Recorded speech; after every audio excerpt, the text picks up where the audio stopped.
Beshi si Chloe. Siga ang kanyang ama. Isasayaw kaya siya nito sa nalalapit niyang 18th birthday o debut.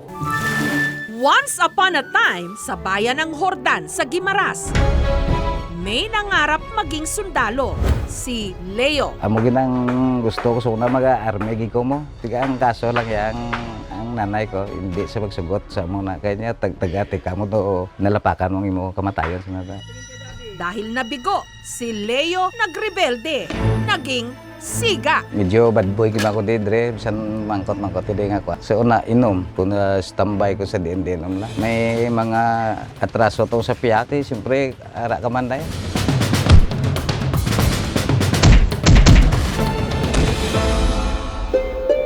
Hanggang nakilala niya si Maria Fe. Pagka nakapamilya na ko, likaw-likaw na ko na sa mga muna. Laking tuwa ni Leo, isilang ang kanilang panganay, isang lalaki, si Leo Jr. o Yokyok. Nalipay ko pagka balo ko nga laki. Nung bata pa raw si Yokyok, spoiled siya sa kanyang ama. Sing gamay sa akin, nabaklang ko sing mga lampangan niyang mga traktarak o pusil-pusil. Pero hindi na siya gusto igin niya, mga bagi na ya. Mag-aki na di ang mga maestraso ng nanada. Gaamo gina sa mo, imutada niya ginaya. Yung mga pambabaeng gawain, yun yung ginagawa ko. Tapos kadalas mga kalaro ko, mga babae. Minsan po, tinatanong niya lang po ko kung ano ba talaga yung gusto ko, ang lalaki o babae. Sinasagot ko naman po siya, babae. Kaya yun po, pinapagalitan niya po ako. Kung nasaway ko na siya nga, hindi ko gusto mag-anad sa bala mo na. Junior ko sa daan mo, gusto ko mag-normal lang yung nga laki sa mga pariyo man sakon la. At least kanami ko may madalas yung apelido ko. Lumayo ang loob ni Yokyok sa kanyang amang siga. Bahala kayo dyan, maganda ako! Hanggang unti-unti siyang nagladlad. Gustong-gusto ko po maging makeup artist hanggang sa sinama po ko ng handler ko ngayon sa Miss Gay. I am Chloe Lay Malimit and I thank you. Nalaman na lang po nila na nag-join ako ng pageant kasi po nakikita po nila na meron na po akong mga sash. Nahihiya ako kasi baka sabihin ng iba na may kapatid akong bakla tapos sumasali sa mga contest-contest. Minsan nag-aaway kami, lalong-lalo na kapag gabi na siya umuwi. Hindi ko po sinasabi sa kanila pero feel ko mayroon silang favoritism sa amin magkakapatid. Na parang yung nakafocus lang sila sa mga kapatid ko sa bunso namin. Kapag lasing na lang po siya, doon niya na lang po sinasabi sa akin na wag po ako magiging bakla dahil nakakahiya po yun at hindi daw po yun makakatulong sa akin. Ako daw po yung anak niya na papatay sa kanya. Gusto ko normal man saya nga makapamilya sa uli. Siyempre paano ya kung maggulang ka na may mabulig sa iya sa imo bla. Pero may kakampi si Yokyok, ang kanyang nanay Maria Fe. Gusto niyang sumali sa mga contest na pageant. Pinapayagan ko siya. Siyempre proud ako. Parang totoong babae kong kumilos. Sa kasalukuyan, pinagsasabay ni Yokyok ang pagsali sa mga beauty contest o BeauCon at pagraraket bilang makeup artist. Meron daw kasi siyang pinag-iipunan, ang kanyang debut. Pinili ko po na mag-debut sa 18 kasi yun po talaga yung sigaw ng puso ko na kahit pinanganak akong lalaki, pusong babae po talaga ako. Gusto kong ipakita kina mama na kaya kong gumawa ng sarili kong party na hindi ako humihingi ng pera o suporta nila. Ito rin po ay magiging inspirasyon sa mga libo-libong kapwa ko LGBT. Doon nakibot naman ko balsa nga muna. Paano kayo mo magdibo? 18 ka pa lang. Kung naintindihan mo, ang magpadibo ka, 21 ka gina. Mabuti na lang, to the rescue, ang kanyang fairy godmothers, ang kanyang mga BFF o best friends forever, nagbayanihan. Sinagot ang gown, decors, makeup at pre-debut photoshoot ni Yokyok. Parang magkakapatid lang kami dito sa barangay, nagtutulungan. Pero wala na raw ibang birthday wish talaga si Yokyok, kundi ang mapabilang sa kanyang 18 roses. Walang iba kundi ang kanyang ama. Hindi ko po masabi sa kanya na gusto ko po siyang isayaw dahil hindi niya ako tanggap.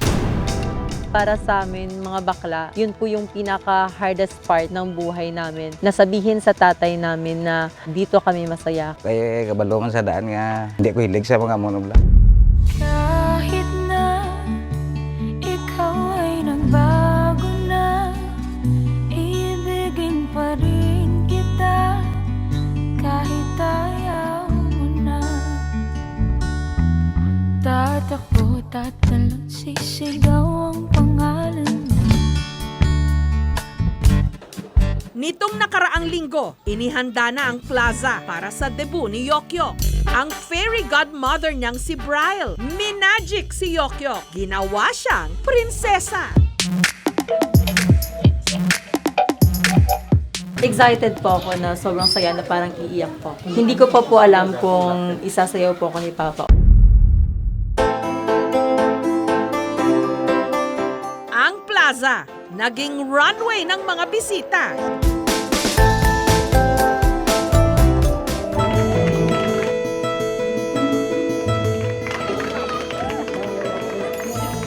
All eyes sa pagpasok ng debutant. Suot ang kanyang Pink Princess ball gown.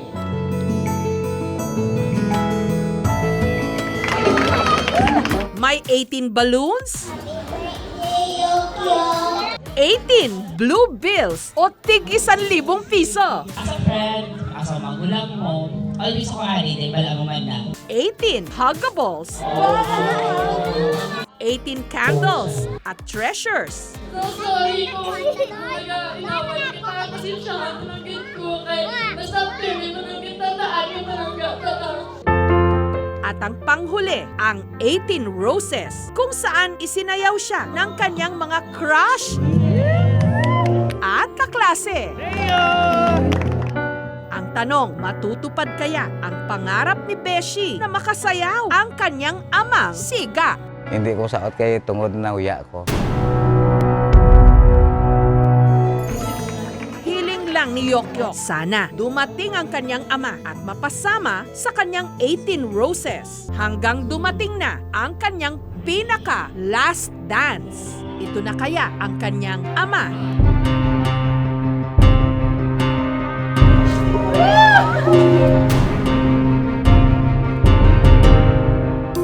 Pero hindi pala, kundi ang kanyang kapatid na si Lawrence.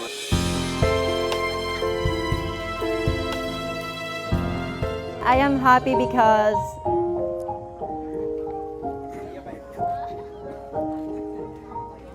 natupad ang handong ko.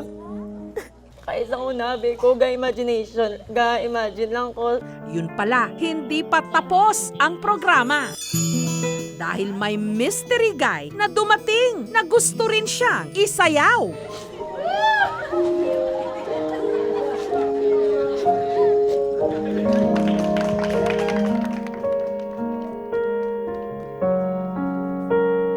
Walang iba kundi ang kanyang tatay Leo, ang kanyang amang Siga.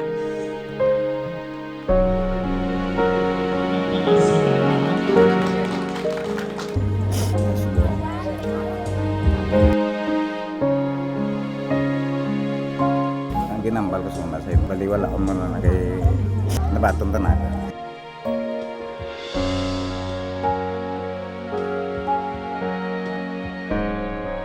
Salamat kikigin. Buligan mo ko nga madayon.